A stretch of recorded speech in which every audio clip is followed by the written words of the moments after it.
At that moment, Han Quan felt that the team leader he respected like a brother might be hiding something. He decided to confront him directly, but he didn't investigate further right away. Instead, he recalled an incident when the leader was first appointed, where he brought all the team members to bow deeply in front of the victim's memorial. He took all the team members to bow at the victim's memorial. Yep, exactly. Brothers should stand up for justice. You're a warm-hearted person, and Yang is the embodiment of righteousness. I truly believe that, which is why I called you Batman. What else do you want to say? But why didn't you tell me you were the judge of the Li Jiangyun case? It's getting a bit awkward, isn't it? That was the first tic-tac incident. Why didn't you tell me sooner? I'm talking about some serious business here, Captain. Han Quan finally asked the crucial question. The team leader seemed calm, but the cloud shifted as he avoided direct. Does Cai Jiwen really know Ye Liu? Does he know his past? All the team leaders revealed another long-hidden truth. On the night of Remembrance of Death, a group of boys were in Con Yuli's tutor class, including the reporter's son, his two friends, and Ye Liu. This news was like a bombshell, stunning Han Quan on the spot. Remember, he died in room 212 that night. 314 was their real study room. This means there was a physical connection between Ye Liu and Xuan. The real story is gradually coming to light. 10 years ago, Remember died in room 212, and above him, in room 314, where the timetable for the night's tutoring stretched from 9 p.m. to midnight, and CCTV showed seniors leaving one after another around 12:05 a.m. But there was one exception. Ye Liu claimed he was feeling unwell and left early at 11. However, the cameras caught him actually leaving at 2:03 a.m. This was over an hour later than he claimed. Stranger still, when someone tried to investigate, the former director stepped in and brushed off all the questions. He said Ye Liu went to the rooftop for fresh air and returned only after tutoring ended. No one saw him go upstairs or down, nor did anyone testify. Li Gangyun's death began everything at midnight, and that day, Yanina's phone was just fuzzy. Subtitle: This is just the iceberg tip. 8 months on, the ex-director died. Ye Liu's alibi blurred again. Both cases occurred around him, and both times his whereabouts were a mystery. Could this just be a coincidence? Su Dang finally admitted causing a journalist's death, but was removed without a fight. To this day, he believes someone is intentionally covering it all up.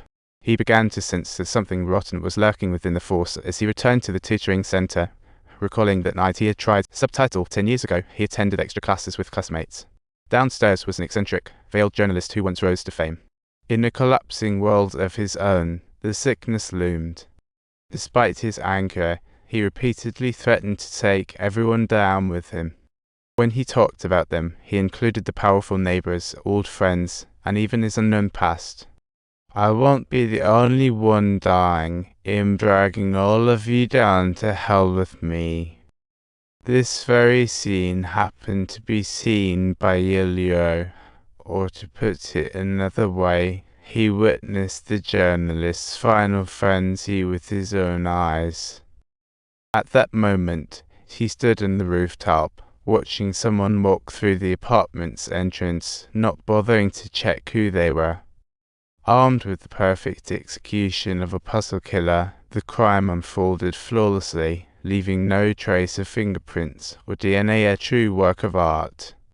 9 puzzle pieces lay neglected in a corner. His only flaw was failing to let this artwork shine. The puzzle obscured within Min's drug covered up his carefully planned murder. Although the puzzle wanted to be the center of attention, he failed. This was just a smiling hint. The killings must go on, and the true meaning of the puzzle was just beginning to unfold. You never mentioned Sun Sergeant to me before. Subtitles: I've told you that. I've mentioned it to Sun Sergeant before. That's because you never answer the phone. I've already told her. Why didn't you tell her that you know Li Jiangyang? Anyone would find that disgusting. I also need to complain to you about being bullied by high school bar evidence. But the event is indeed crucial, so we certainly have to clarify it. What about Yang Zhenwan? Why does he know these things but keep silent? Why did you ignore me the first time I brought this up? Because I trust you, yet I consider you to be the suspect. I don't buy that. How come we haven't talked yet? There ought to have been ample time to talk to you. And with each new revelation, even the closest comrades began to waver in confidence. Subtitles. Just think for yourself, who exactly should you trust?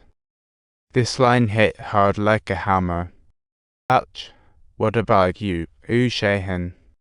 Subtitles. Yan Zhengwen. Is there anybody present at your home? Mom, are you acquainted with Wu Shehen? That is exactly me. How on earth did you know? Are you called Wu Shehen? Hello? I am the phone of you, Yina. I just found out that you're quite familiar with his name. You must truly love your sister. Subtitles, and this is definitely not a gift, it's actually a phone call. A phone call, and y'all have lots of questions. It seems as though you came here a very long time ago.